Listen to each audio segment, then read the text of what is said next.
Thank you very much. Great to have you. And thank you all for being here.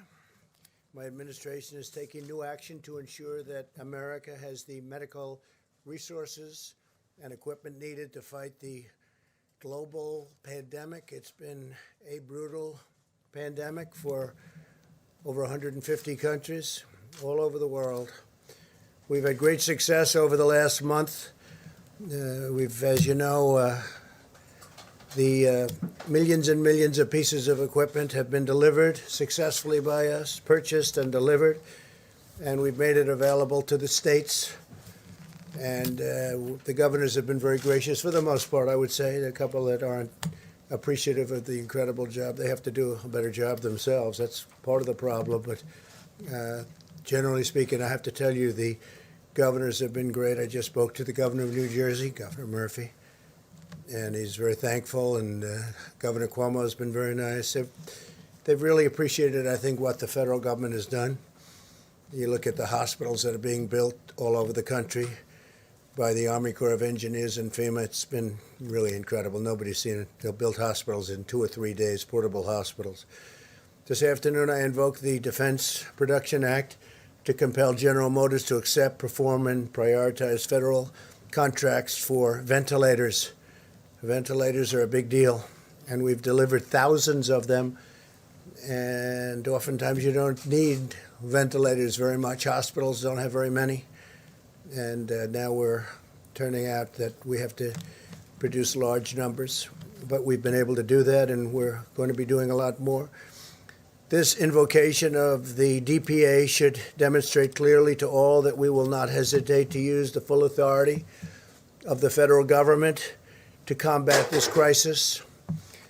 We thought that we had to deal with, as an example, General Motors, and I guess they thought otherwise. They didn't agree, and now they do. They do agree, and I think we might be able to pull it, but we let them know the way we felt, and they can't be doing that. We'll work in partnership with the private sector, but where an emergency exists, and it's very important that we get to the bottom line, and quickly we will do what we have to do and immediately exercise all available lawful authorities to get the job done. This afternoon, I also signed an executive order investing, and very, very strongly investing, the Department of Health and Human Services and the Department of Homeland Security with the full authorities available under the Defense Production Act to respond to the outbreak of the terrible virus, the invisible enemy, as we say. My order also establishes that Peter Navarro, a very trusted person from the White House, and he's done an incredible job for me in terms of negotiation, in terms of understanding where the world is going economically. But my order establishes that Peter will serve as National Defense Production Act Policy Coordinator for the federal government. That's a very important position, more important probably than it's almost ever been in our country. And so I want to congratulate Peter and his family. I know he's going to do a fantastic job. He's been doing that job over the last few weeks. Peter is a PhD in economics from Harvard, has a master in public administration from the Kennedy School, also from Harvard. And he's a tremendous guy, and he will do a fantastic job. And I'd like to maybe ask, before I continue, Peter to say a few words, please. Peter? Thank you, Mr. President. And of course, you know the Harvard joke. You can tell a Harvard man, you just can't tell them much, right? They can't tell So, them. anyway, on a serious note, let me just give you a little idea of the Defense Production Act and why it is so important. We are engaged in the most significant industrial mobilization since World War II. We have a wartime president fighting an invisible enemy, and we have the full force of government coupled with the full power of private enterprise bearing down on this problem for the American people, sir.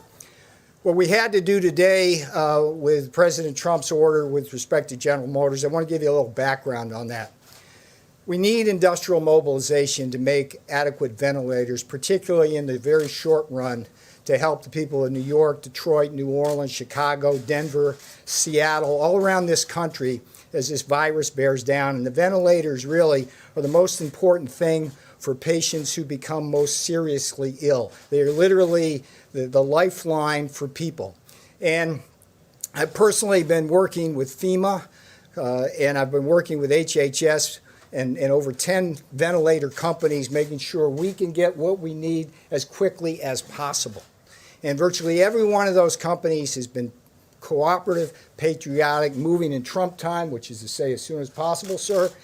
But we did have a problem with GM and Ventec. On the one hand, we had Ford and GE moving forward on a similar kind of project, patriotically moving as fast as possible.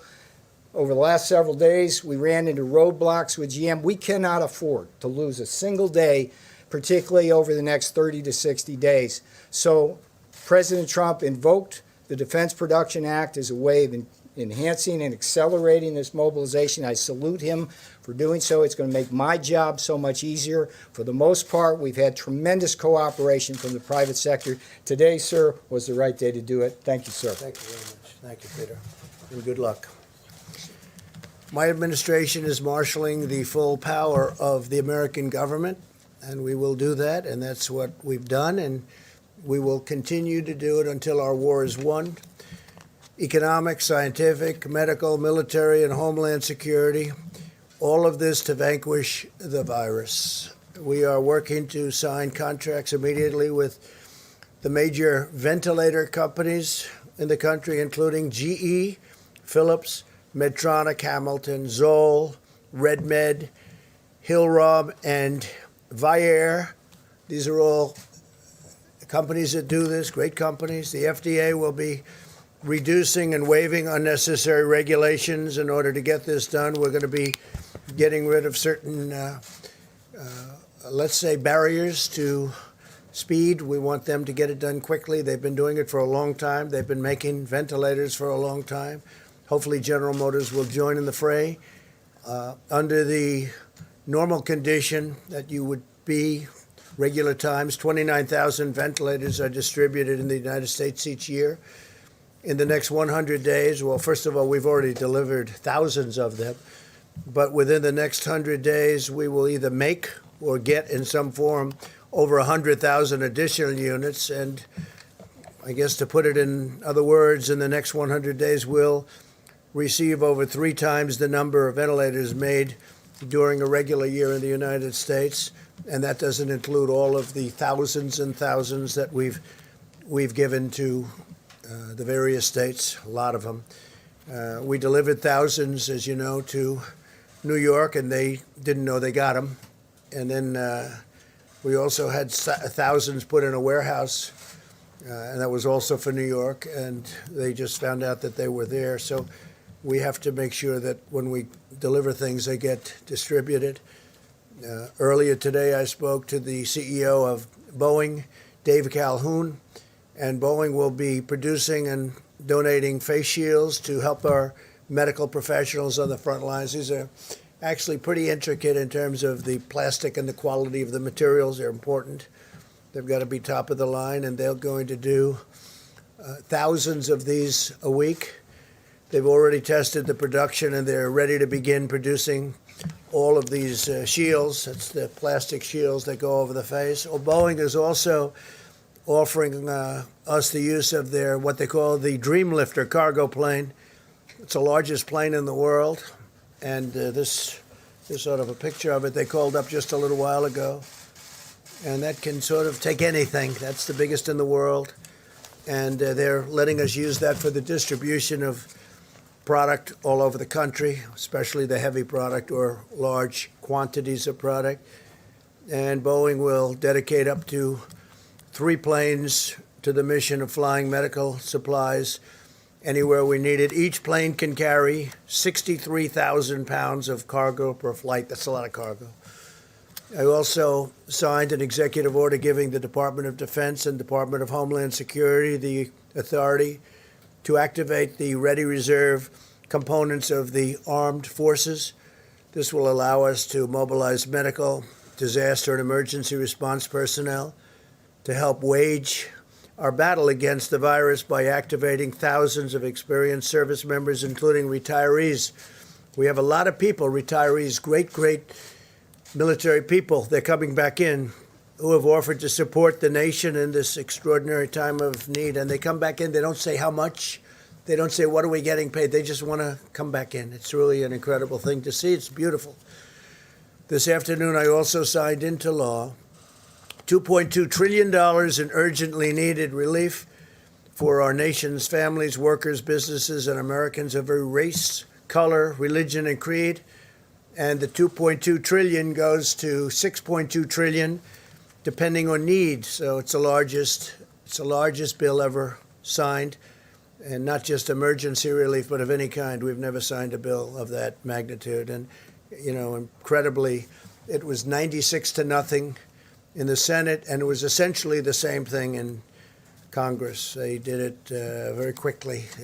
In the House, they did it very, very quickly.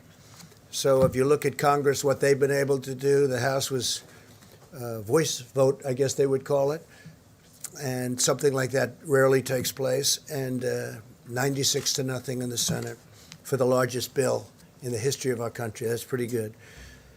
And I want to thank Republicans. I want to thank Democrats for coming together for the whole of the nation. And this is a great thing, a great victory. This is going to save companies that are incredible companies, but that are going to need some help because of what happened. A month ago, they were outstanding. They were having the best year they ever had. And then we got hit. And so we'll help them out. It's thousands and millions of jobs. It's millions of jobs. And I just want to thank everybody for working so hard. And that includes the people standing with me right here. The legislation extends a vital lifeline to American families and American workers with job retention loans for small businesses. And a big focus of the bill is small businesses.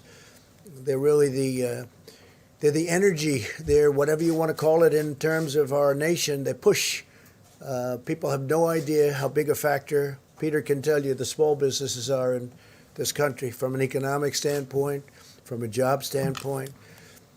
We expand the unemployment benefits for workers very substantially, and direct cash payments will be going to American citizens, substantial.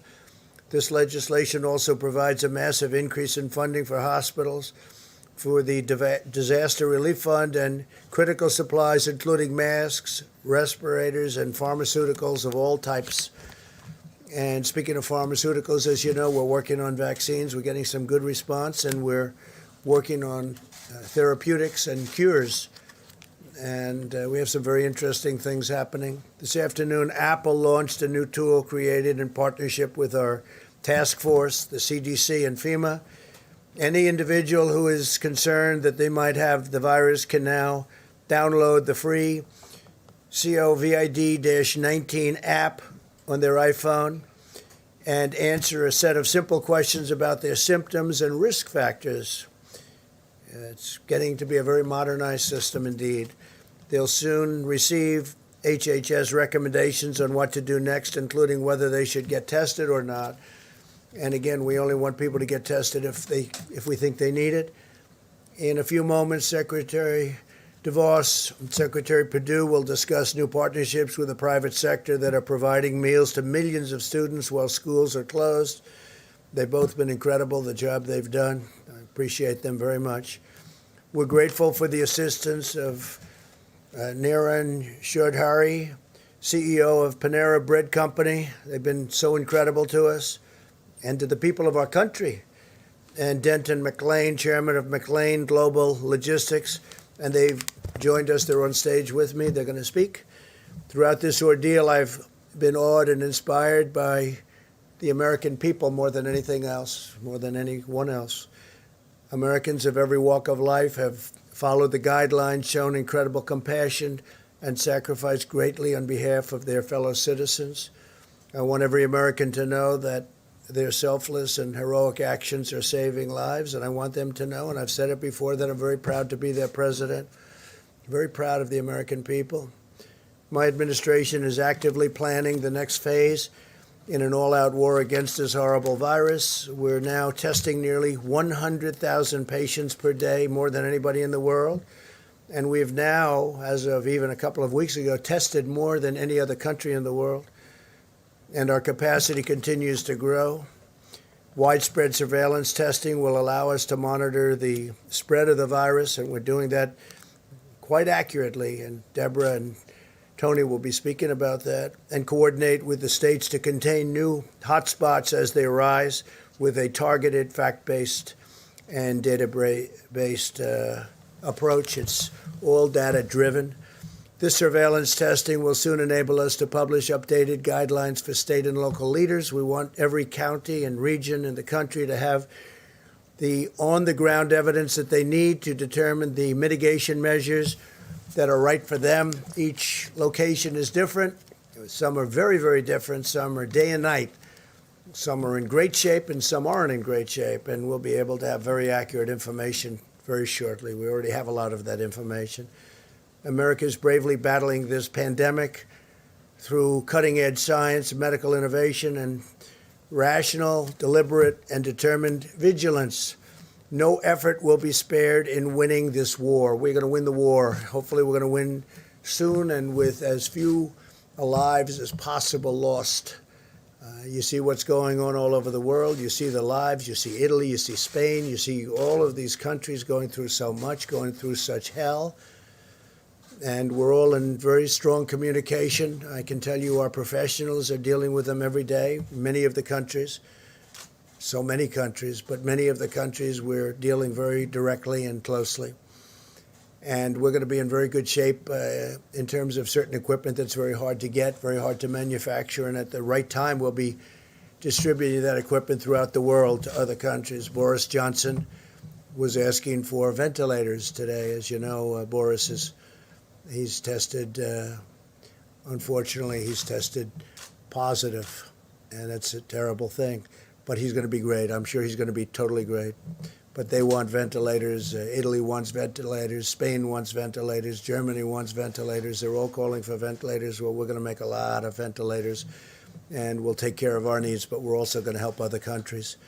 So I just want to thank everybody. I want to thank our great American citizens, and a lot of incredible things are happening, really happening, and it's too bad. I was saying before, we had the press conference when we had a signing ceremony when we signed the largest bill in our history, and I said, think of it, 22 days ago, we had the greatest economy in the world. Everything was going beautifully. The stock market hit an all-time high again for the over 150th time during my presidency, and the world was looking good. And then we got hit by the invisible enemy, and now you have countries all over the world reeling. But we're winning it, and we'll be bigger and better and stronger than we were even before. And we will also have apparatus in place that works. We won't have broken systems. We'll have incredible systems. So if this should happen again, and hopefully it won't, but if a thing like this should happen again, we'll be able to handle it very much more easily. So with that, I'll take a few questions. Steve, please. Tell us a little bit about these negotiations with General Motors. What were they reluctant to do, or was it a debate over cost or profits? Well, it got to be a debate over cost. We don't want to think too much about cost when we're talking about this. This is not cost. I wasn't happy where General Motors built plants in other locations over the years, not so much during my term, but they built a lot of plants in other countries. I won't name the countries, but you can imagine. And so I didn't go into it with a very favorable view. I was extremely unhappy with Lordstown, Ohio, where they left Lordstown, Ohio in the middle of an auto boom because we had 17 car companies coming in, and then they were leaving one plant in Ohio. I love Ohio, and what happens, that became the story. Not that all these plants are moving in, but that you had one plant they were leaving. And frankly, I think that would be a good place to build the ventilators, but we'll see. We'll see how that all works out. But so I wasn't too thrilled, and then we thought we had a deal for 40,000 ventilators, and all of a sudden it became 6, and then price became a big object. But Peter Navarro is going to handle that, and Peter will do a very good job. We'll see. Maybe they'll change their tune, but we didn't want to play games with them. Yeah, President? Mr. President, 2 questions for you. One on state quarantines and the other one on the search for treatment. The first one, over the last 24 hours, governors in multiple states, including Florida, Rhode Island, have issued quarantine orders for travelers coming from The other quarantine states. orders? Quarantine orders, yeah, and they are intercepting people on highways, at airports. They say this is at the recommendation of your administration. Is that true? And if so, why doesn't your Well, I think I'm administration going to just... let Tony speak to that a little bit later, but we're being very strong on quarantine. We're being very strong on people not leaving, especially certain states, and going to other states where they have less of a problem. I mean, you're hearing constantly about people leaving New York and going down to Florida. And New York obviously is a hot spot. And that's why we're building all those hospitals in New York and all those medical centers in New York. So we'll let Tony answer that. But specifically, you have to understand, we're not playing games. John? Mr. President, if I could come back to the invoking DPA. This morning you tweeted about it, and I'm told it was coincidentally, not long after that tweet, Ventec and GM announced that they had reached an agreement to at their Kokomo, Indiana plant, which is a clean facility that makes electronic equipment, produce up to 10,000 ventilators a month, with the first ones to be delivered in a couple of weeks. So why the need after that to invoke DPA? It wasn't after, it was before. And we just were not getting there with General Motors. We weren't getting there. We were getting there with a lot of other companies, and we have the people that are doing it for me in the room right here. And we can talk to you later about it.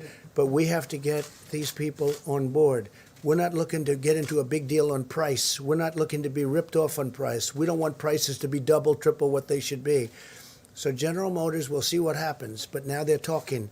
But they weren't talking the right way at the beginning, and that was not right to the country. If I could just follow on that, Mr. President. Last night you told Sean Hannity you didn't think that there was a need for 30 or 40,000 ventilators, yet today you basically federalized General Motors to produce tens of thousands. Well, I think there's a change? very good chance we won't need that many. And I think, frankly, there's a great chance that we're not going to need that many. But you know what? There are a lot of other people that are going to need them. We have countries all over the world that are friends of ours, and we will help those countries. We're in a position to do things that other countries can't. So we have sort of an interesting position. We can make them because we're going to be making over 100,000 pretty quickly. So we can make them. And if we don't need them, John, that's okay, because we can help Italy and we can help UK, Boris Johnson specifically. I mean, when I say, how are you feeling? And the first thing Boris said to me is, we need ventilators. So surplus will be Oh, sold absolutely. We're not going to be keeping her. All over the world, they want them, and we're in a position to make them, and other countries aren't. Okay? Mr. President, if I first can follow up on that, Governor Cuomo had said 30 to 40,000 ventilators is what he needed. He based that on the experts that were advising him. What are you basing your assessment that he doesn't need that many on? Well, if you look, and I think you can ask that question best of Deborah, but I think their estimates are high. I hope they're high. They could be extremely high. We're doing even hospitals based on pretty high estimates. You know, I'm doing them anyway. And as I told John, if we do not need them, that would be wonderful. We can help a lot of great people all over the world. We can help them live. But I think his estimates are going to be very high. We're going to see. Don't forget, we sent thousands of ventilators to New York, and they didn't know they got them. Then we sent thousands of ventilators to New York. They have a warehouse, a New York warehouse in Edison, New Jersey, which is an interesting thing. And we sent them to Edison, New Jersey. They were in the warehouse, ready to go, and New York never took them. So they knew they were there. So we have to get people lined up. But we've given them, and I'm not blaming New York. Look, this is something that's of a magnitude that nobody's ever seen before. But I'll tell you what, the federal government's done a hell of a job. So we sent thousands of ventilators to New York, and they didn't know about it at the time they were complaining. Thousands. We had 2,000, and then 2,000, and then 4,000, and they were going there in large numbers. And then before that, we sent many thousands. We want to have so many that we do have more than we need, because we can send them to other great countries, that have been our friends, and they'll never be able to do it themselves. Yeah, Said that please. some of the governors are not appreciative of what the federal government's done, and you've suggested that some of these governors are not doing everything they need to do, like that these governors are at fault. Can you be specific? What more in this time of Well, I think national we've done a emergency great should these job for the governors state do? of Washington, and I think the governor, who's a failed presidential candidate, as you know, he leveled out at 0 in the polls. He's constantly tripping, and I guess complaining would be a nice way of saying it. We're building hospitals. We've done a great job for the state of Washington. Michigan, all she does is, she has no idea what's going on, and all she does is say, oh, it's the federal government's fault. And we've taken such great care of Michigan. You know the care we've taken of New Jersey. I think if you ask Governor Murphy of New Jersey how are we doing? I think you'd say great. I think he's a Democrat. Governor Cuomo has really said we're really doing a great job. And I saw the news conference where he was thanking the people from FEMA, the people from Army Corps of Engineers this morning. I mean, they built a hospital like in 3.5 days. And it's a big hospital in the Javits Center. And they're building medical facilities in different parts of New York. And Governor Cuomo's been appreciative. But, you know, a couple of people aren't. We have done a hell of a job. The federal government has really stepped up. What I'm asking is, what more specifically do you want the governor of Washington, All I want them to do, very simple, I want them to be appreciative. I don't want them to say things that aren't true. I want them to be appreciative. We've done a great job. And I'm not talking about me. I'm talking about Mike Pence, the task force. I'm talking about FEMA, the Army Corps of Engineers. There's no country in the world could have done what the Army Corps of Engineers has done and is doing. Now they're going in and building they're going into hotels and renovating hotels. That should be for governors to do. That should be for states to do. We have the Army Corps of Engineers so teed up and so stocked up, and they're really psyched, and they're incredible. And there's no games with these people. They're in there screaming, get it done, get it done. There's not like sitting around taking it easy. These are workers. These are incredible people. So I think the Army Corps of Engineers, when somebody, for political reasons, wants to blame, I view that as blaming these incredible people. Nobody's ever seen it. I don't know if you've been to the Javits Center. Now, I've seen it. I would love to go there, but with all that we're doing, we will be tomorrow at the hospital boat. We have this incredible hospital boat. It was supposed to be ready in 3.5 weeks because it's under maintenance, a big maintenance contract. We were able to get it done quickly. We were able to stock it up to the top.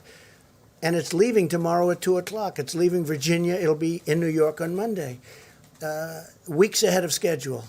I think even the media, I think the media and governors should appreciate it. And I have to say, the media's been pretty good, and the governors have been really good, except for a couple. And with them, it's just political. How's Trump doing? Oh, well, I don't know. Let's blame. Because we have done a job the likes of which nobody's seen. So it's the words they're saying that you're concerned about. I think they should be appreciative, because you know what? When they're not appreciative to me, they're not appreciative to the Army Corps, they're not appreciative to FEMA. It's not right. These people are incredible. They're working 24 hours a day. Mike Pence, I don't think he sleeps anymore. These are people that should be appreciated. He calls all the governors. I tell him, I'm a different type of person. I say, Mike, don't call the governor of Washington. You're wasting your time with him. Don't call the woman in Michigan. Well, it doesn't make any difference what happens. The governor of Washington? No, you know what I say? If they don't treat you right, I don't call. He's a different type of person. He'll call quietly anyway, okay? But he's done a great job. He should be appreciated for the job he's done. Yes, ma'am.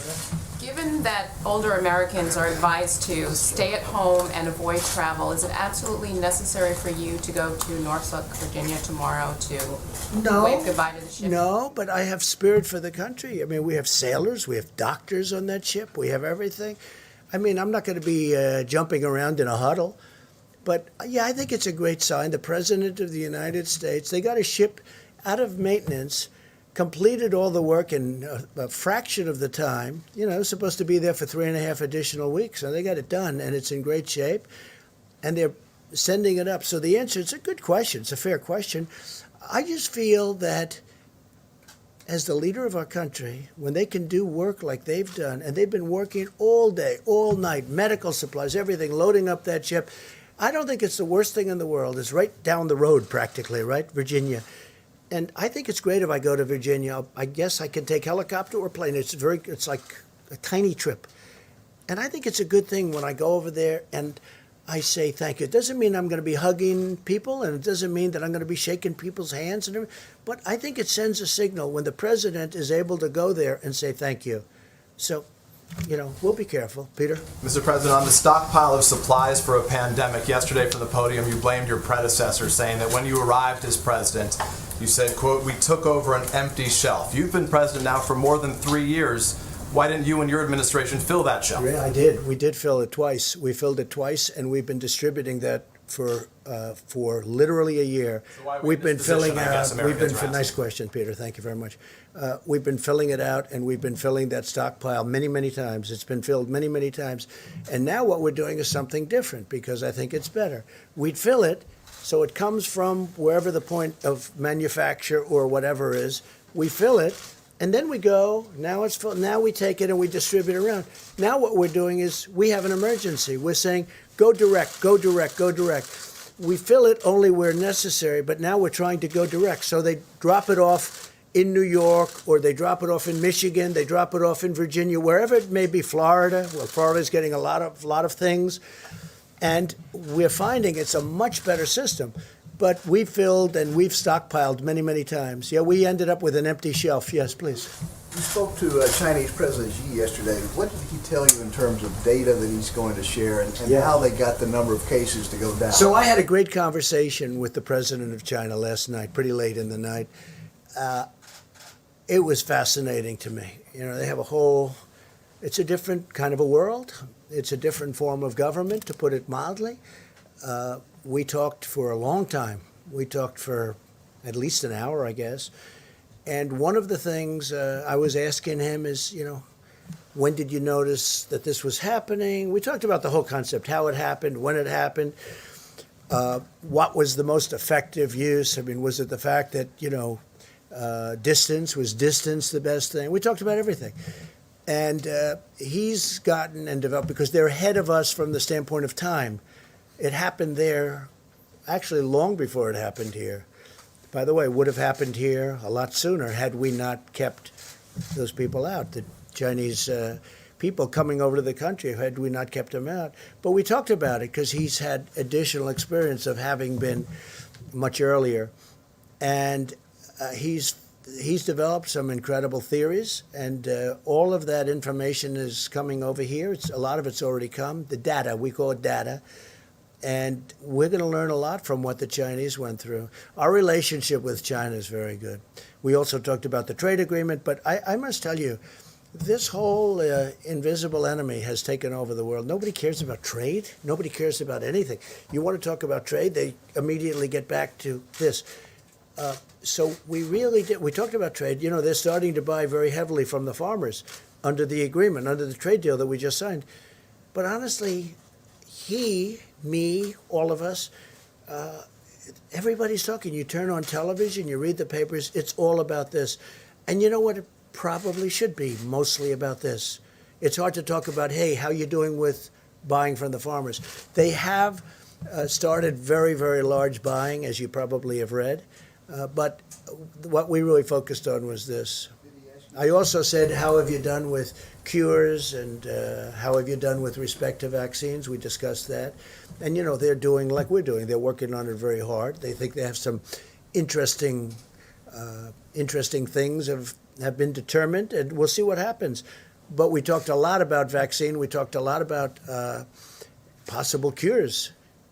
How good would that be? I mean, that's game changer. So we'll see. And by the way, we have various things happening right now having to do with cures and vaccines, and I think we're doing very well, especially in the vaccine thing. I think we're very close. But as Tony will tell you, that's a long testing process. So we'll see what happens. You to suspend tariffs? He never asked me to suspend tariffs. No, we're taking in billions of dollars. He never did ask me that. John? Mr. President, on Monday will be the end of the 15 days to slow the spread of the virus. Do you expect that you will simply renew the guidelines, or do you expect that there could be some modification to them? So, John, I'll be sitting down with this brilliant woman and this brilliant man, and lots of brilliant people that work with them, I think, right, Deborah, Tony? And we'll be sitting down on Monday or maybe Tuesday, depending on which is the best for everybody, and we'll be making that determination. Okay, we'll be making it. Any early And by the way, indications? obviously, we're not doing it for New York. You see, New York is just coming into this really heated situation. We're building a lot of things in New York right now that nobody thought would ever be building. A lot of things are happening in New York. So obviously, but we are talking about possibly other parts of the country which really aren't affected to any major degree. Or maybe we won't do that because maybe at the advice of a lot of very talented people that do this for a living. They won't want to do that. They won't want to expose anything. They want to do it all at one time. These are the kind of things we'll be talking about. So for people at home who are wondering, how long are we going to have to live like this? What advice would you give them? Well, it depends. We do want to flatten the curve. We want to see that curve start heading down in the other direction at a minimum. And we really have to talk about areas of the country that have not been affected or certainly have had a very small effect. And we'll see. I certainly want to get it open as soon as possible. I don't want it to be long, but we also want it to open safe. Otherwise, what did we do? So could it be months? I hope not. I hope it's going to be sooner. I hope it disappears faster than that. I really think that the people of our country have done a great job. Last night I was watching, and I'm looking down Madison Avenue and Fifth Avenue. John, there were no people in the street. I mean, normally you wouldn't be able to see the sidewalk. There'd be cars all over. It'd be like rush hour stuff. I'm looking at it, and I'm saying, I can't believe it. There are no cars. There are no people. There wasn't one person on Fifth Avenue walking down the street. I've never seen that before. You know, I guess maybe at 1 o'clock in the morning, 4 o'clock in the morning maybe, but I've never seen that before. The people have been incredible. They've really been, when you talk about distancing, social distancing, I mean, you know, we don't have a law. We're not going to put them in jail. And yet, they're really, I think there's two things. Number one, they are afraid.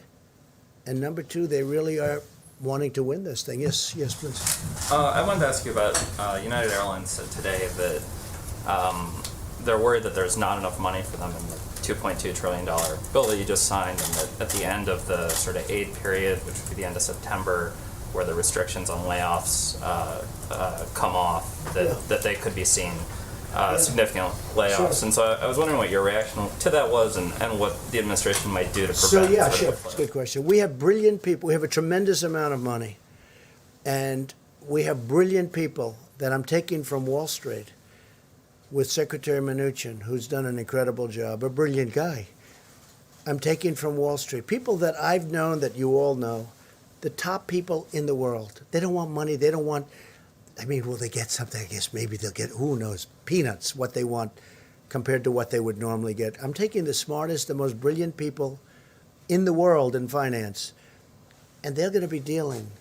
I'm not going to hire somebody that's never done it, that's a political person or anything else. We're getting the most brilliant financial minds in the world. I know all of them. You know all of them. I mean, you read about all of them. I guess some you don't read about, and they're probably the smartest of them all. But the fact is, we're taking these brilliant people, and they'll be dealing with United, and they want to help. Look, the airline business, I'll tell you right now, the airline business has always been a tough business. It's always been a very tough business, tough to make money with. It's got every barrier you can have, that business has. But for our country, it's very important. We have to take care of our country. We need the airlines to stay. It's also big for jobs. So we will be able to handle United, and we'll be able to handle Delta, and we'll be able to handle all of it. We have plenty of money. Now, will we end up owning large chunks, depending on what these great geniuses decide, along with the executives of the different companies? You know, it's possible. And they'll make a better deal on the loan, but the taxpayer will then end up owning a big chunk of companies. As an example, Boeing. Boeing, until a year ago, was the greatest company, I think, in the world by far. There wasn't anything close. I believe it was 1% of GDP, okay? Think of it. One company, 1% of GDP. It was flawless. Then it had the problems, and then it had on top of it this whole thing with the virus. So Boeing will probably need a hand, and we're going to bring Boeing back to health. But we have the smartest people in the world. We have the smartest, I don't even know if you know that. I think this could be the first time you've heard it. People like Larry Fink we're talking to, and that's BlackRock. And we have, you know, the smartest people. And they all want to do it. They all, I mean, this to them, they love this country. They all want to do it. So we're speaking to people like that, and they'll be able to work it out. I guess my question is, there's probably a tension between bringing companies back to economic health and protecting people's jobs. And I'm wondering if you're going to intervene and ask Treasury Secretary. No, I think they're the same thing. I mean, you know, bringing people back to health and protecting people's jobs. To me, and I'm okay at this stuff, that's the same thing. I'm in a much different position as president than if I were an investor or something. But I want to bring them back to health because I want to preserve their jobs, but I also want to preserve airlines because that's preserving lots of other jobs. That's preserving the travel and leisure industry, which is perhaps the largest industry in our country if you add it all up. You add up all the hotels and all the traveling and all the planes and everything else, probably by far the largest industry in our country. So saving the airlines is very important. And the airlines were all doing well. You know, the airlines were doing record business a month before this today, let's say. Even 22 days to be exact, right? When we first started seeing some real signs of problems. They were at record levels. Last year they had a record year, the biggest in the history of the airlines. Everybody was doing well. I mean, I was presiding over the most successful economy in the history of the world. And now we're going to have to rebuild it. And I think we're going to have an absolute incredible fourth quarter. You know, maybe it's slightly after that, to be honest. But it's going to be in that time period. As soon as we get rid of this, I think we're going to have an explosion upward. It's going to be incredible. Please. Mr. President, Florida Governor Ron DeSantis has issued some of the fewest restrictions in the country, yet Florida has the highest percentage of elderly in the country. That's true. Do you believe Governor DeSantis is handling this well? Do you have I do, confidence? because he's a very talented guy. He's a very good governor. Everyone loves him. He's doing a fantastic job for Florida. He was not happy with the people coming down from New York. You know, they're flying down from New York, and he had a state and has a state with, you know, obviously a lot less problems. Florida's been doing really well in the sense of testing. The testing has shown much better results. They'll talk to you about that later. But no, he was very unhappy with the people coming down from New York, and I understand that. No, Ron's a very tough guy. He's a great governor, and I have tremendous confidence in him. And, you know, he had the beach situation. He resolved that. He will get it all resolved. Yeah, please. I have two questions, Mr. President. First, yesterday in your letter to the governors, you said that you want to categorize certain counties of high risk, medium risk, and low risk. Practically speaking, how are you going to enforce that? How can you stop people from You have high to go risk, louder. for example? You have to speak louder. Sorry. How are you going to stop people from going from high risk areas to low risk areas? In your letters to the governors. We have some very, very strong restrictions, but you're right. I don't like it. So we're seeing how it works. The data is coming in on Monday and Tuesday, and we're going to see how it looks. But, you know, can we go to a tougher level? We can, but that causes other problems. We're going to see, and we'll be reporting back very shortly after my meetings with Tony, Deborah, and others that we're going to be meeting, and our vice president. We're going to be reporting back to the media, okay? Please, corner. Thank you. Hi, Mr. President. Owen Jensen with EWTN News. Yes. Millions of school kids across the country are home, including my own, bored, restless, learning a little bit online, but it's better in the classroom. You know that. Yeah. And my kids, they're crawling the walls and climbing the walls, and my wife is about to lose it. Right. So many of them are watching right now. What would you say to those kids right now? Elementary school, middle school, high school. What would you tell them right now who are watching from home?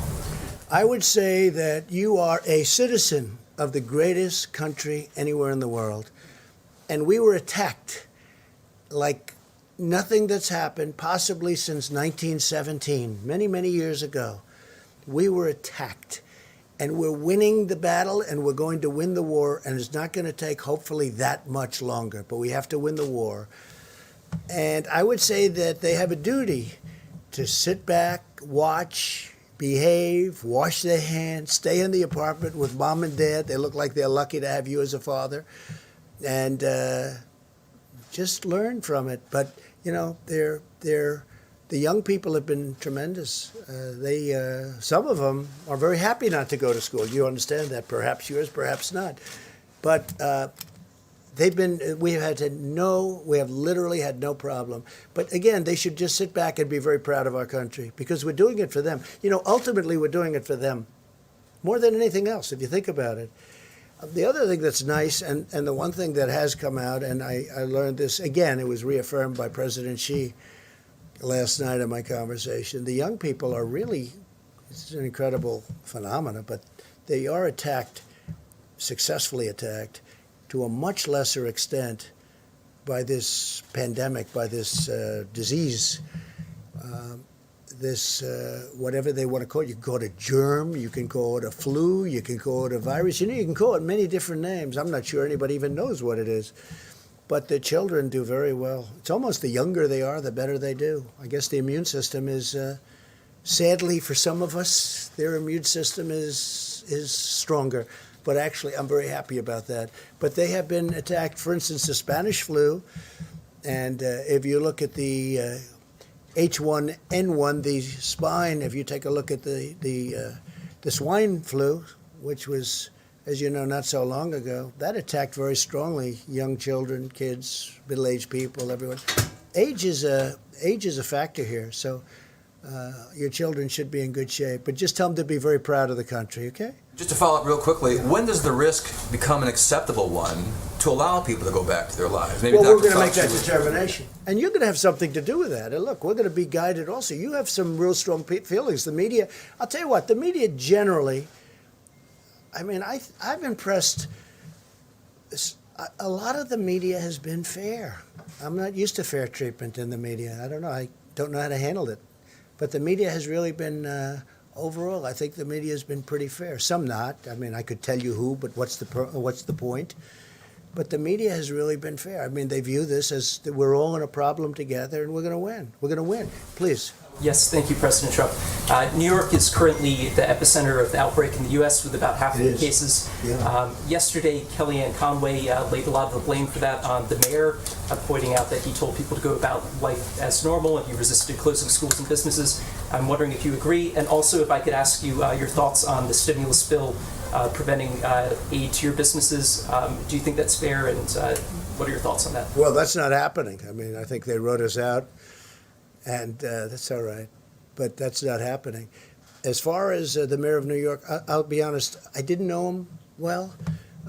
He and I are obviously opposite persuasions, and we would go at it, but we didn't, I don't know if we ever spoke other than to maybe say hello a couple of times. I did down at the Memorial, World Trade Center Memorial once a long time ago.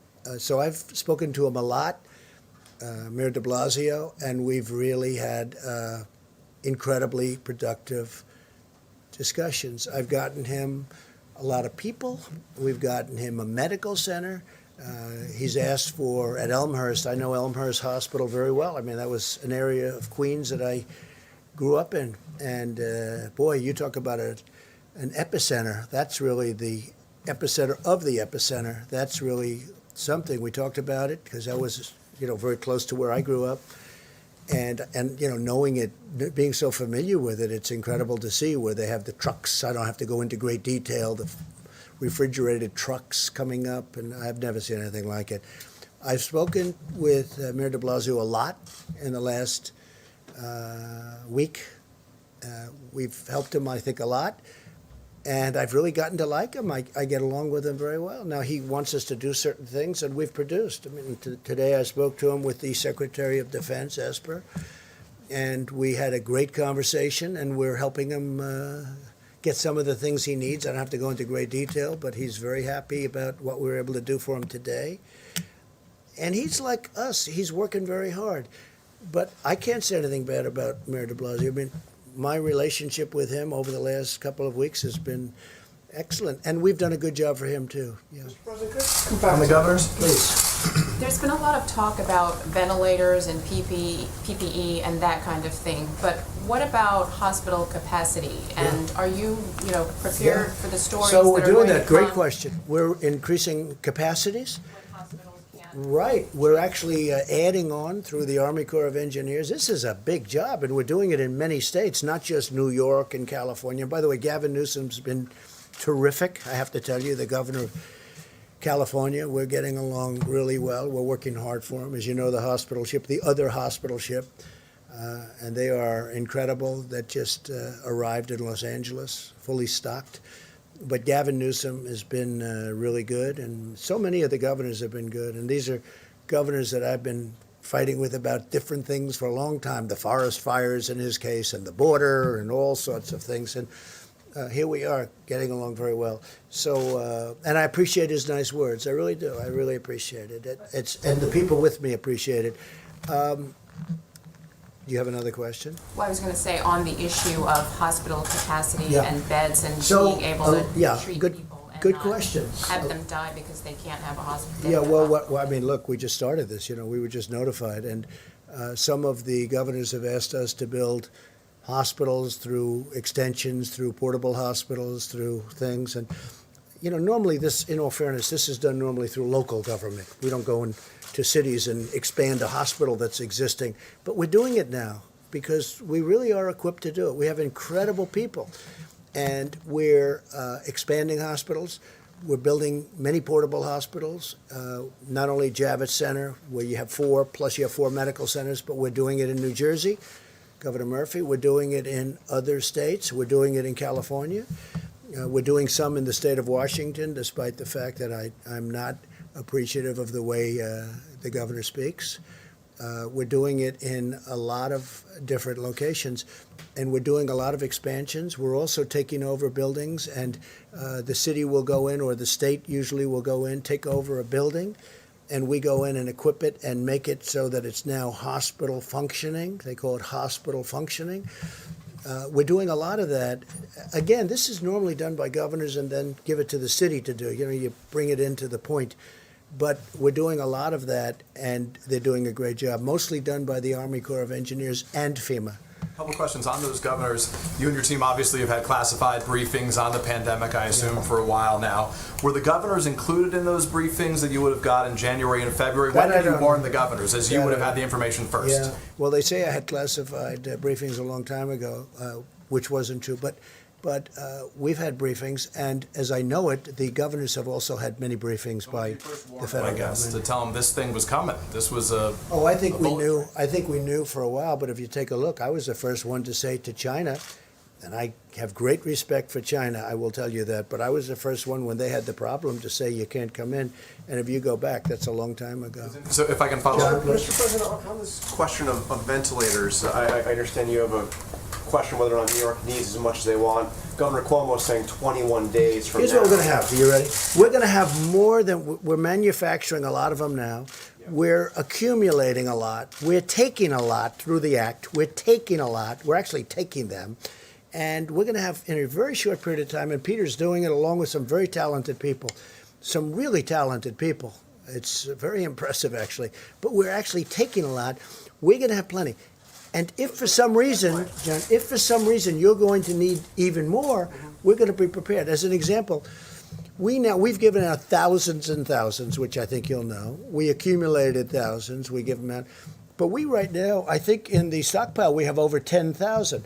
The reason we don't want to distribute that is for exactly what you're saying. If there's a mad rush in New York, or maybe in Louisiana, or maybe someplace else, we don't want to have given out all of those units, the ventilators, and then in those sections we give them to Iowa, but they didn't have a problem in Iowa. We give them to Idaho. We give them to lots of different places, and now we have to try and get them back, which is never easy to do. Here's my question. No, John, what I'm saying is this. We are prepared for things that nobody has any idea that we'd be prepared. And you know what? When I took this over, it was an empty box. We didn't have testing. We didn't have anything. We had a broken system there. We had a broken system of stockpiling. We had a lot of broken systems. And I'm not just blaming President Obama. You go long before that. But in all fairness to all of the former presidents, none of them ever thought a thing like this could happen. But we have right now 10,000 ventilators in stockpile. We are ready to go with those ventilators. What we don't want is where we distribute the ventilators like we did in New York and they didn't need them, or they didn't know, or they didn't use them. If we need them in New York, we're going to have plenty. Now, we're getting a lot of ventilators in the next short period of time. A lot of ventilators are coming in the next short period of time. We're manufacturing. We went to all of the companies. I read their names. We went to all of those companies. They are going to go, I would say, round the clock, Peter. Is that right? They're going round the clock. Is 100 days fast enough? Like you said, is that fast enough to get 100,000? Because some of these people Let's put it need this 3 way. weeks. Let's put it this way. We've distributed thousands and thousands already. Normally, these would be bought by states, just so you understand. Normally, these would be bought by governors. They were, I don't want to say unprepared, but nobody was prepared for this. What we've done, nobody can even imagine. And by the way, I've had governors tell me, including Democrat governors, They said, we can't believe you've been able to do this. And you go to other countries, and we're not only competing against states, because we don't want to compete against states. We've had a couple of cases where states were buying, we were buying, and I said specifically, because I heard about it, pull back, let the state buy it. Immediately, the price goes way down, and they end up buying it. But we're also competing against many countries, because many countries need the ventilators. That's why I want to build more, if possible. John, maybe we'll take one more question. The question I was building up to is, are you able to guarantee, to assure these states, these hospitals, that everybody who needs a ventilator will get a ventilator? So here's what I'll tell you. I think we're in really good shape. This is a pandemic, the likes of which nobody's seen before. I think we're in great shape. I think that, number one, we've distributed, ventilators is a big deal. We've distributed vast numbers of ventilators, and we're prepared to do vast numbers. I think we're in great shape. I hope that's the case. I hope that we're going to have leftovers so we can help other people, other countries. Everybody who needs one will be able to get a ventilator. Look, don't be a cutie pie, okay? You know, everyone who needs one. Nobody's ever done what we've done. Nobody's done anything like we've been able to do. And everything I took over was a mess. It was a broken country in so many ways other than this. We had a bad testing system. We had a bad stockpile system. We had nothing in the stockpile system. So I wouldn't tell me what being a wise guy. Go ahead. Mr. President, you signed a bill today the size of which could choke an entire herd of horses. And before you even had a chance to put pen to paper, people were already talking about the need for phase 4. Yeah. Do you see a need for phase 4, and where do you think the priorities would Well, lie? there may be something where we're going to have to help states, because the states have been hurt very badly. And the beautiful thing about our country is 6.2 trillion, because it is 2.2 plus 4. It's $6.2 trillion. And we can handle that easily because of who we are, what we are. It's our money. We are the ones. It's our currency. We can handle it, and we can handle. I watched Jerome Powell the other day, and he did a good job. He said, "We'll do whatever we have to do." John, we have to do whatever we have to do. Where do you see the priorities being? The priority is life and safety, and then the economy. Life and safety. Does the Easter goal stick? It seems like earlier in the week you said we love Easter, but now it seems like it could be longer. A lot of things can. can. Into a long weekend. Yeah. What do you tell those folks who think they're going to have to wait this out for a while? I tell them, if it's your life, then it's your safety, and if we need more time, they're not going to have a problem waiting it out. It's life, it's safety, and it's our country, but we have to take care of people. At the same time, we want to get them out. They want to get out. Our country was built on that. But we have to make sure it's safe, and everyone knows that. Okay, one more question, please. Has your thinking changed over the last 30 days? Thank you. Both the World Health Organization, as recently as today, and your own health officials have said that any treatments that we use for coronavirus should be scientifically demonstrated to be effective. But at the same time, you've said that chloroquine, as an example, could be used as a cure very soon. So is the WHO and your health officials wrong on this point? Are they? So hydroxychloroquine, which is supposed to be the better of the two, seems to have some good backing. We're going to see. Look, Governor Cuomo, we've given him 10,000 units. It's a lot. And they're testing it. It's a malaria drug. It's also a drug for arthritis. But and it's phenomenal for those two things, as you probably know, especially for malaria. But we're going to find out soon. I hope it works. There are signs that it could be doing well. They are testing 10,000 units. It's a lot. And I tell you what, I want to thank the FDA because they approved it immediately. Based on the fact that it was already out for a different purpose, they approved it immediately. So, look, hydroxychloroquine is a very powerful drug for certain things. And it's a very successful drug. There's reason to believe that it could be successful here. Now, the reason I disagree with you, and I think Tony would disagree with me, but the reason I disagree with you is that we have a pandemic. We have people dying now. If we're going to go into labs and test all of this for a long time, we can test it on people right now who are in serious trouble, who are dying. If it works, we've done a great thing. If it doesn't work, we tried. But this is not something that's going to kill people. So we can go in and we can test and we can take our time. When I was with the FDA, you know, they indicated that, well, we'll start working on it right away and it could take a year. I said, what do you mean a year? We have to have it tonight. If we don't have it tonight, I want to test it immediately because it's on the market in a different form. So we know that. So from a safety standpoint, at least we know that. But you're talking about giving it to people who in many cases are dying. So we want to do it the way, this is sort of like right to try. We got right to try approved. For 44 years or more, they couldn't get it approved. We have the best labs, the best doctors, they couldn't get it, I got it approved. Now if somebody's terminally ill, and if we think we have something that's going to work, we can actually use it. They can use it. And I'll tell you what, you ought to do, when this is over, you got to do a story on that, because we have had some tremendous results. Just before you go, could I ask you something that just popped on Wall Street Journal? It says, headline, the Trump administration plans to suspend the collection of import tariffs for 3 months, according to administration officials. True or not true? It's not even talk to me about it. Just more fake news, John. Look, not even talk to me. They're talking about, the only one I've heard that from, like as an example, China pays 25% interest on $250 billion worth of product that they send in. That's a lot. Everybody keeps saying, oh, are you going to suspend the tariffs? Well, the answer is no, but President Xi never even brought it up last night. It wasn't even discussed. It's fake news. Tell the Wall Street Journal. You know, the Wall Street Journal does a lot of fake news, too. It's pretty amazing. So I want to leave you by just saying I want to thank you for being here. I want to thank the American public and all of the people that have helped so much. And we're going to give the podium to Vice President Pence, who has been incredible. And if he's tired and if he's not answering questions like he should, we have a great reason, because he hasn't slept in about 4 weeks.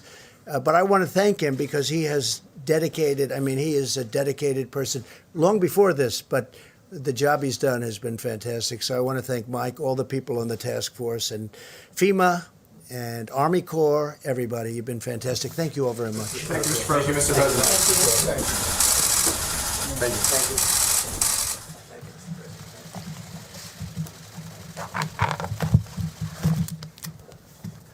Well, good evening, everyone, and thank you, Mr. President. White House Coronavirus Task Force met today. We continue at the President's direction to focus on slowing the spread of the coronavirus through mitigation, expanded testing, and ensuring that our healthcare workers have the supplies that they need. With cases now in all 50 states and more than 50% of cases in the New York area, it's more important than ever to adhere to the guidance of state and local authorities. And for every American, the best thing that you can do, young or old, is put into practice the President's coronavirus guidelines for America. It is the way that each of us can do our part. Since we last spoke, as you all know, the President signed the Coronavirus Aid, Relief and Economic Security Act. This makes direct payments available to American families. The average family of 4 will receive a direct payment of some $3,400. It also covers payroll for small businesses across the country for a period of several months, so that even if the business is closed, they can continue to have a loan which will be completely forgiven if they keep their whole team on the payroll. There's support for critical industries, for hospitals, and for states as well. As of this evening, the President has issued 12 major disaster declarations, most recently for the states of Maryland and Missouri. And on the subject of vaccines, Emory University in Atlanta today began enrolling volunteers in a phase 1 clinical trial of another possible vaccine for the coronavirus. On the subject of testing, testing is available in all 50 states, and as a great credit to our partnership with commercial laboratories across the country, this morning it was reported that more than 685,000 tests have already been performed, and we are particularly grateful to the American Hospital Association, whose members are now reporting into the CDC and FEMA in real time, giving our experts more visibility on those that have contracted the disease around the country. The President mentioned this, but it's worth mentioning again. Apple has a new app out, It is a screening tool that'll help Americans determine whether they should be tested. It has a easy format, question and answer. If you have issues about whether or not a test is appropriate for you, you can use the new Apple app to accomplish that as well.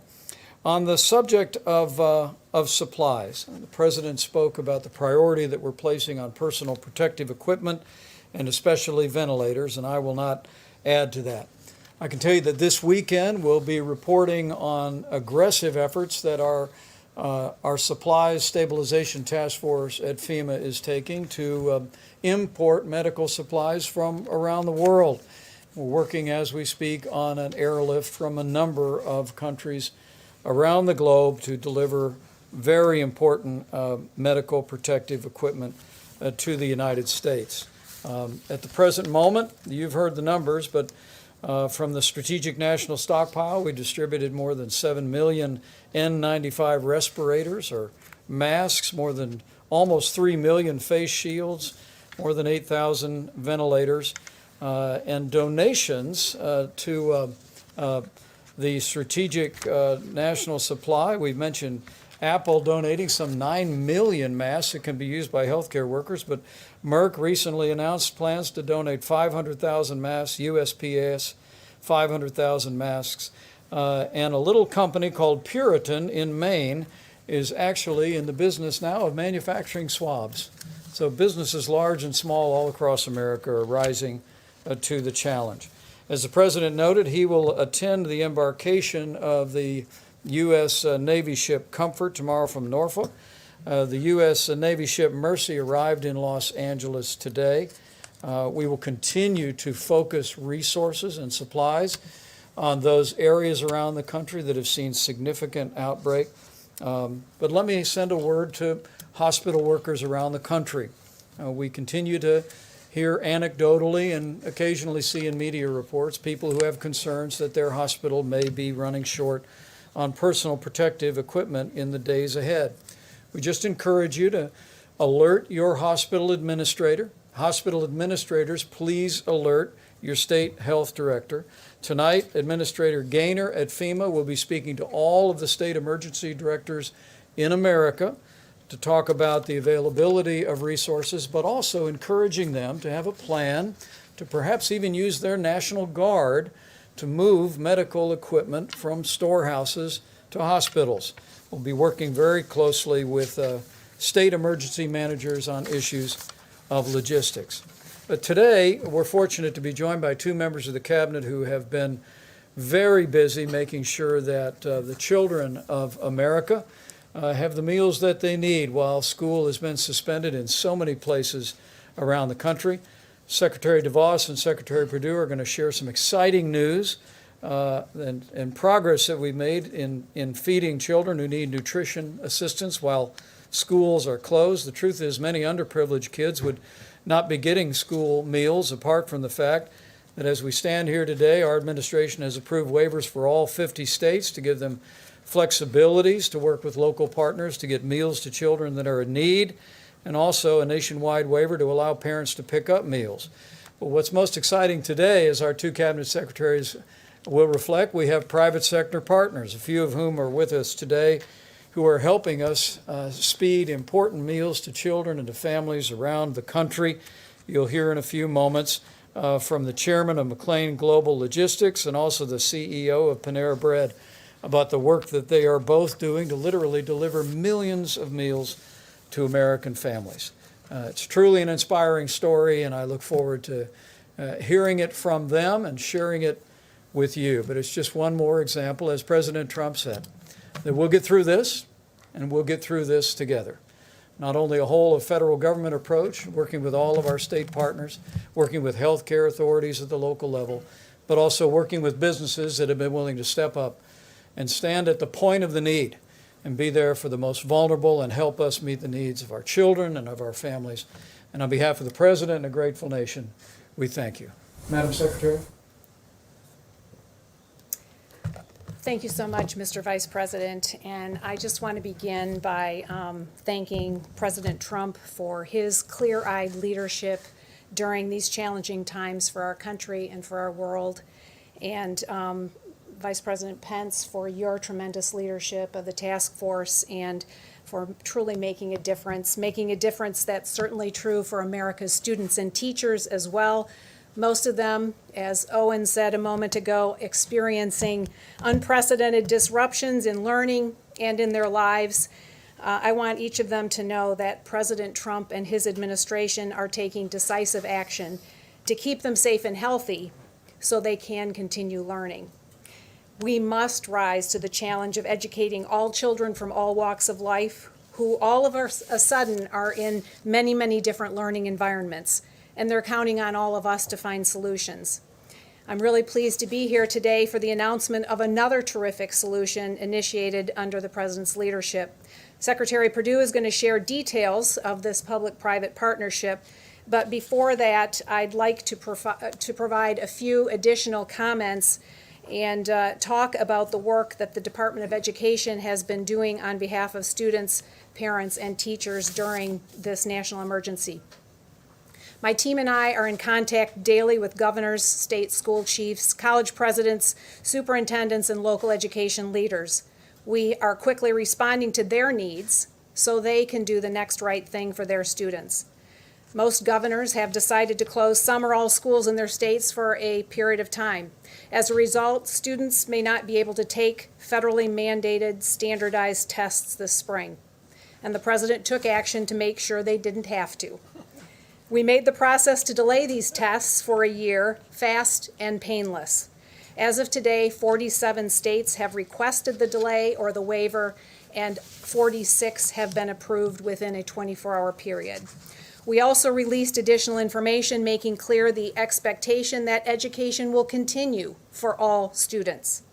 The transition to distance and online learning needs to happen quickly, and it needs to include meaningful instruction and supports for children with disabilities. Learning should not stop or be denied because schools fear federal regulators or fear doing something different. Distance learning is happening. States like New Hampshire and Florida have implemented phased and tiered approaches to meet the needs of students in their states. Other schools and states are implementing creative approaches and working through practical realities to help students continue learning. In remote Colorado mountain towns without internet connectivity, teachers are putting weekly learning packets together, and they're holding office hours by phone to help their students when they're stuck. South Carolina is deploying 3,000 buses with mobile Wi-Fi hotspots to help kids in remote areas access learning that way.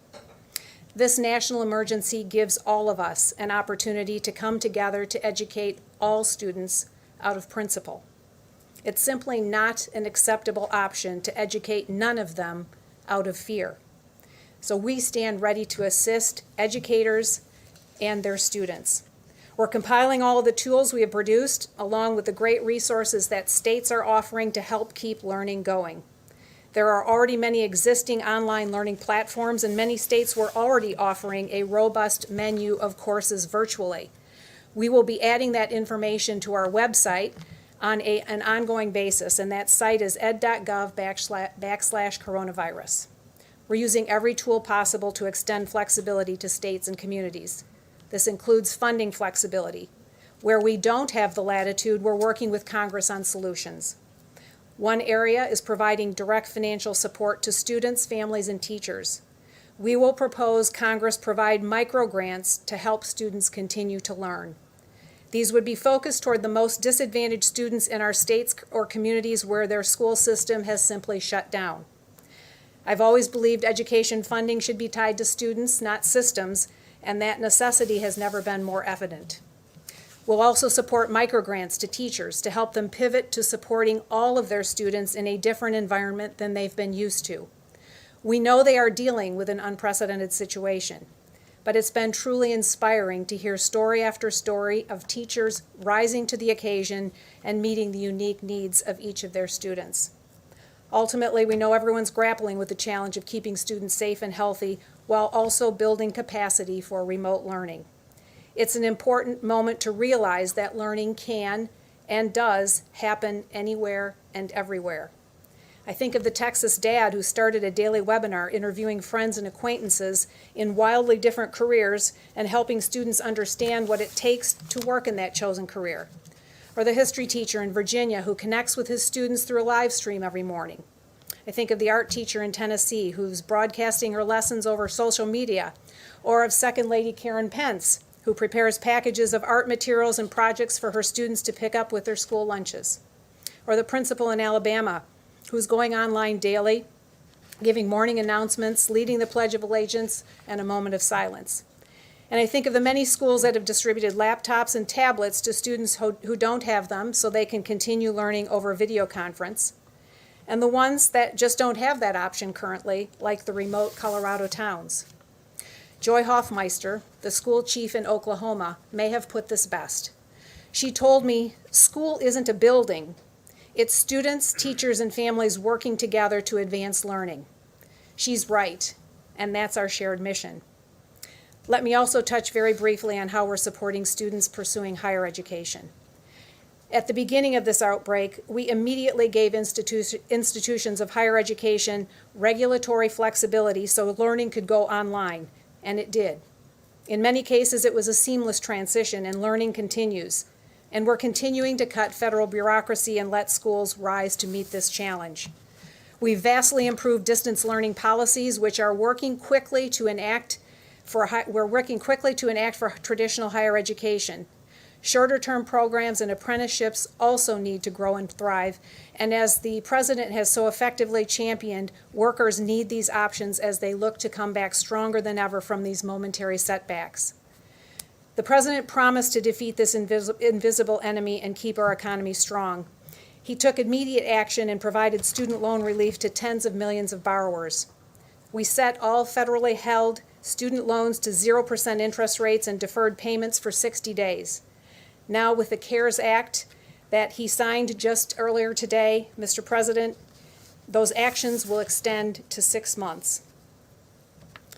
We hope these actions and others we've taken for those who've become delinquent on payments or have had other issues with their student loan payments will help alleviate the financial burden and anxiety students and their families are feeling during these tough times.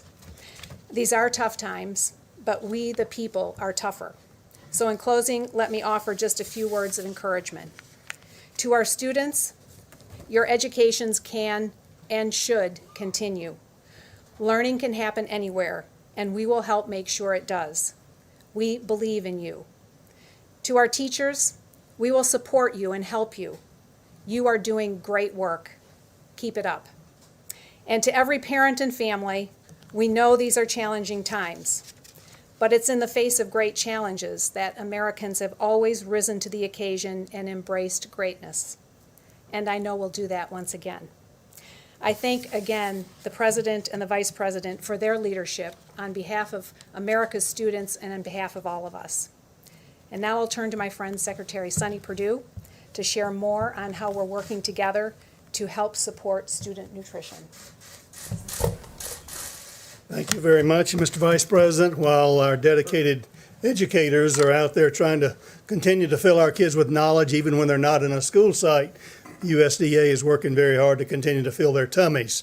You may know that many of these children receive breakfast and lunch at their school sites, and our federal government participates with our dedicated school, nutritional, and lunch professionals throughout the country, and we have issued waiver after waiver to make this flexibilities available for things that make sense when children cannot congregate in a singular location. That's one of the first waivers we issued, and when Congress gave us the authority to issue more, we are turning those waivers around in rapid speed, really less than 24 hours. So we're very fortunate that we've got a great team at our Food, Nutrition, Consumer Services team working 24/7 to make sure that our kids continue to be fed. It's a great partnership that's happening out there. I want to mention one other simple but very important point about another matter that your listeners and readers may be very interested in. That's the food supply chain.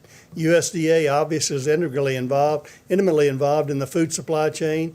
We've worked with all those producers, even the ones who provide equipment and materials for our farmers and cattlemen, and producers out there to make sure they have what they need. They're part of the critical and essential workforce there to continue. And the good news is those folks are staying on the job. Those who've grown it, those who are processing it, our inspectors who are grading it just the same way they always had, those folks who are delivering it, packing it, delivering it, stocking those shelves, and checking out those customers. That's the great news about our food supply chain. And it's a great American story, Mr. Vice President, under your leadership, the President's leadership. This is that whole of America approach. Federal government can't do it all, but we got great partners out there in the food supply chain, as well as our food nutrition services and our partners in our school nutrition services doing a great job to continue to get these meals to kids there. Two of our private sector partners are here with us today. I'd like for them to tell their story because it's a great story. Denton McLean with McLean Global here has partnered with Baylor, a collaborative on poverty and hunger, along with PepsiCo, in order to pack 1 million meals a week to deliver to rural kids who might not can get to town to these drop-off sites where the other kids are picking up meals. And again, Niren Chaudhry of Panera Bread, CEO of Panera Bread. Their company is also participating in Columbus, Ohio, with the Children Hunger Alliance there to deliver food meals that meet the regulations of USDA under flexible conditions there, to get food meals there, and Panera's looking to expand that to nationwide as well. So, Denton, why don't you come and tell us your story? Thank you very much.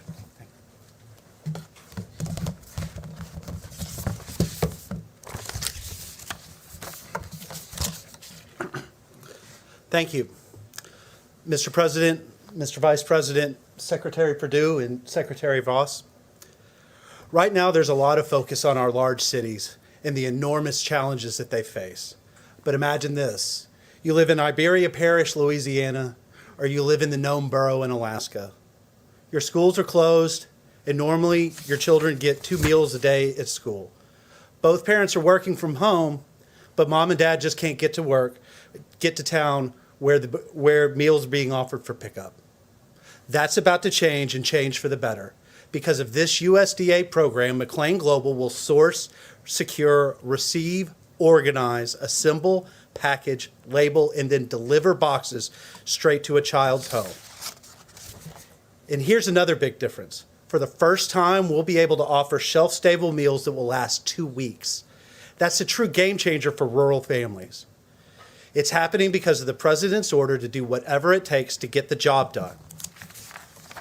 Everyone knows that tons of paperwork can be like lighter fluid for a great idea, and this is a great idea. We field tested it in 2019, and it worked. You've heard today about the administration's work on this project. Here are some other important partners in this effort. We have Baylor University. They will provide sponsorship and oversight.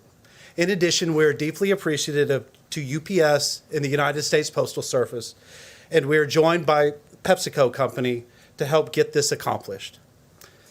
Because of this collaboration and our tireless employees, I can report to you the boxes are ready to ship. And after all, this is all about the children who must be fed during this crisis. We stand ready to serve. Thank you, Mr. President and Mr. Vice President, for caring about the specific needs for the children who live in rural America. Thank you.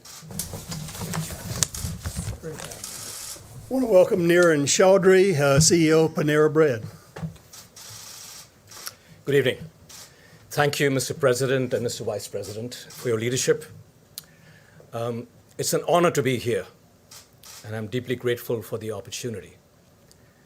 This is an extraordinary time, and I passionately believe that at such times we must all come together and do our very, very best to contribute and make a difference. At Panera, our mission is simple. It is about ensuring that good food is accessible to everyone, especially those who are the most vulnerable, such as children, and especially at a time like this. And we are absolutely determined to make a difference in this regard. Today, we are announcing a partnership with USDA and Children's Hunger Alliance to serve freshly prepared, wholesome meals to children in the entire state of Ohio to begin with, and hopefully after that to expand that program across many other states in the country. I do believe that the human experience, indeed life, is all about having resilience in the face of adversity and also having the tenacity to just keep going, to just keep going. And at Panera, our associates and our franchise partners live that spirit every single day. They are resilient and they are tenacious. And on their behalf, I pledge that we are committed to do the right thing for the country and help serve those who need it the most at this very important time. We are ready to serve. Thank you very much. Outstanding. Thank you so much.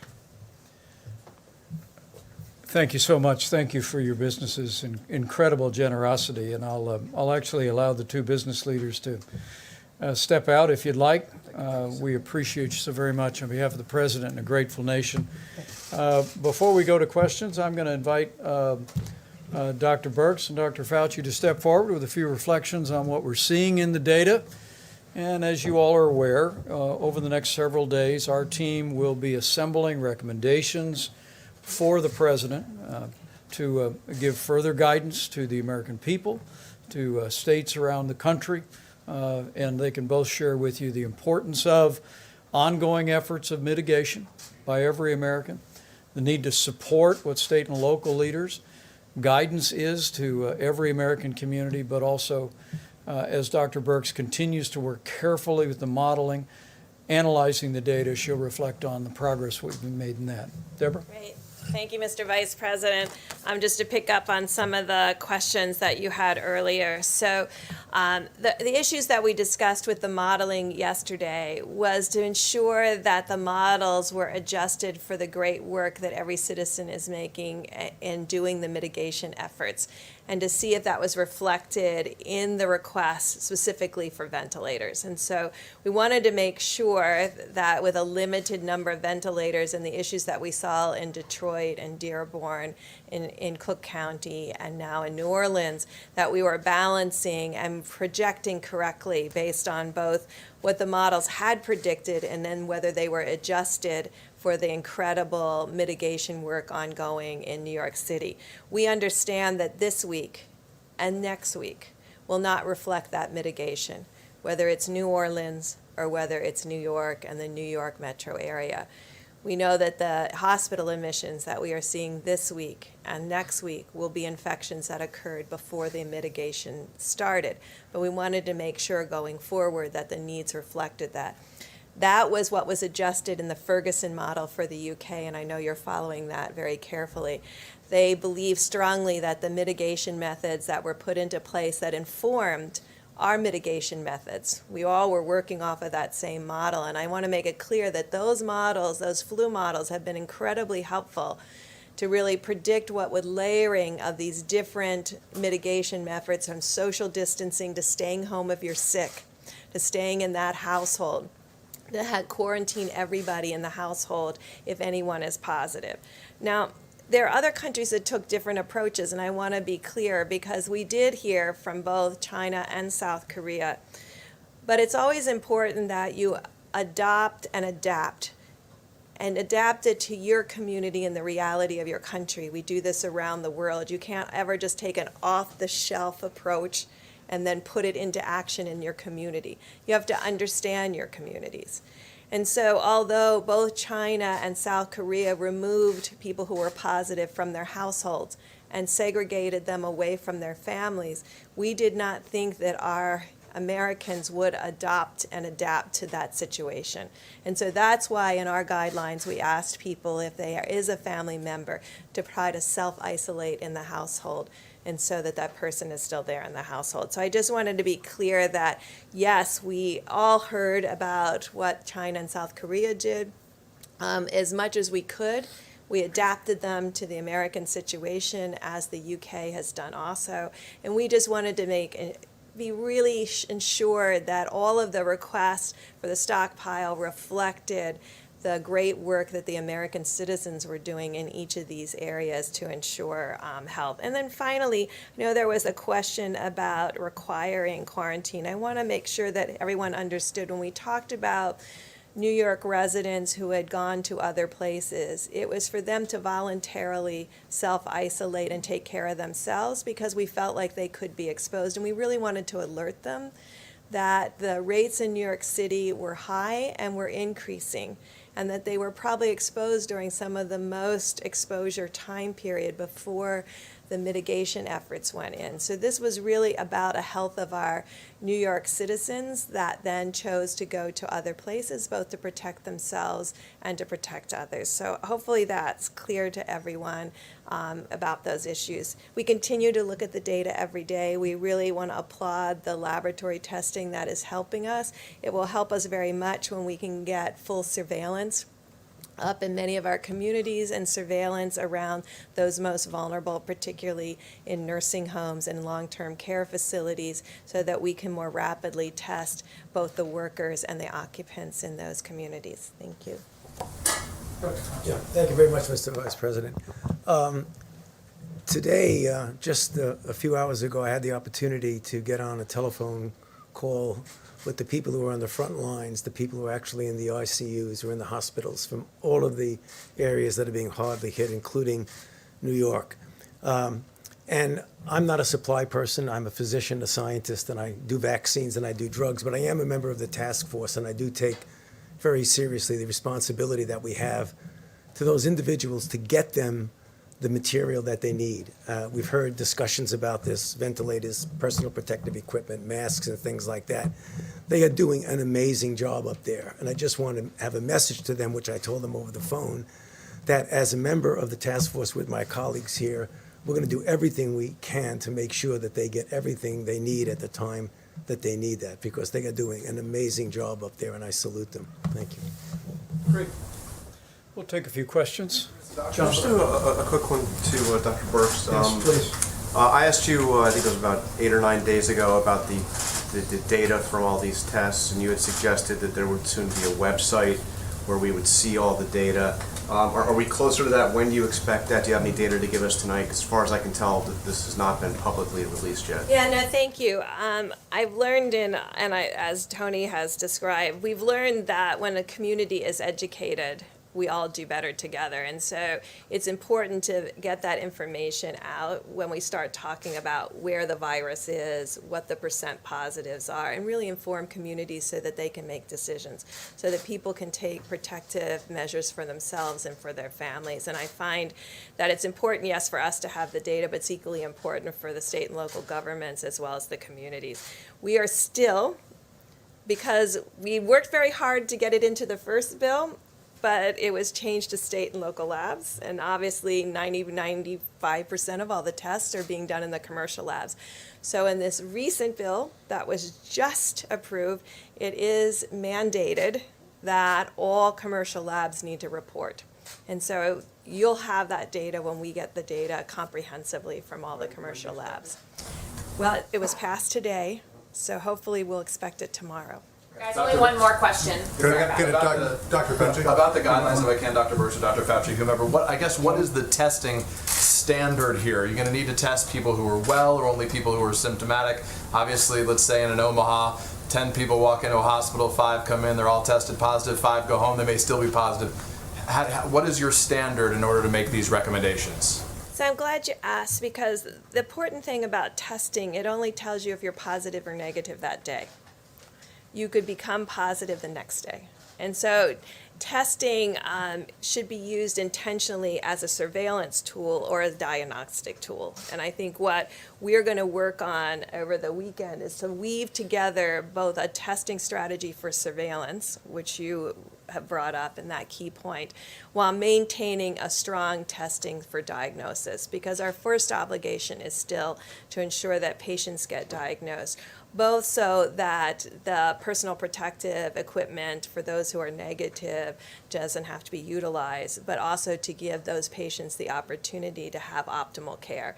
And I think Dr. Fauci mentioned this a few minutes ago. The things we have learned over the last just 3 months, was a lot of information about how best to ventilate patients. I think that has been shared across communities and across clinicians around the globe. We never previously had an experience where a lot of people had to be ventilated prone.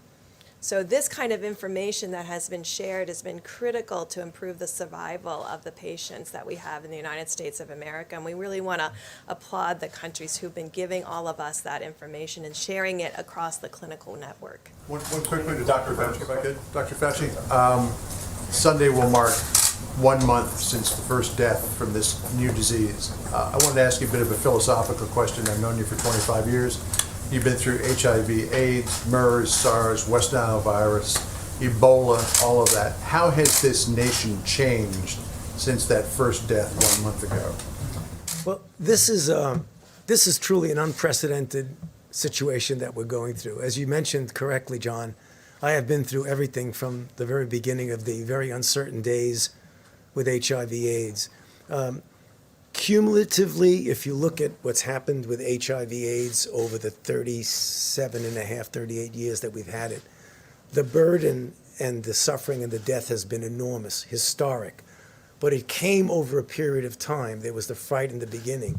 What we're seeing now in actual real time is something that's unprecedented. This is something that we have never seen before, at least in our generation. They've seen something maybe like this back 100 years ago. And we're really being challenged to not only learn in real time, to be able to respond in a way that is helpful and effective, but we're also in uncharted waters. And I think that's the thing that I find different, is that the waters are uncharted so that it isn't as if we have an example of how to do it. You know, we have an extraordinary confrontation on the health and the welfare of the globe, particularly, you know, for us here in the United States. So as somebody who's been through all of those outbreaks, this truly is unprecedented. So from the first day to now, the first death, we've been through something that no one has ever experienced in our generation. Let me say good evening to each one of you. I trust this was helpful. We'll continue to keep you informed. Over the course of the weekend, the President will be traveling to Norfolk for the embarkation of the U.S. Navy ship Comfort. Our task force will be meeting through the course of the weekend, and we'll be reviewing the data and preparing recommendations for the American people going forward. But thank you all for your time and attention. Secretary Perdue. It was thorough. Secretary Perdue.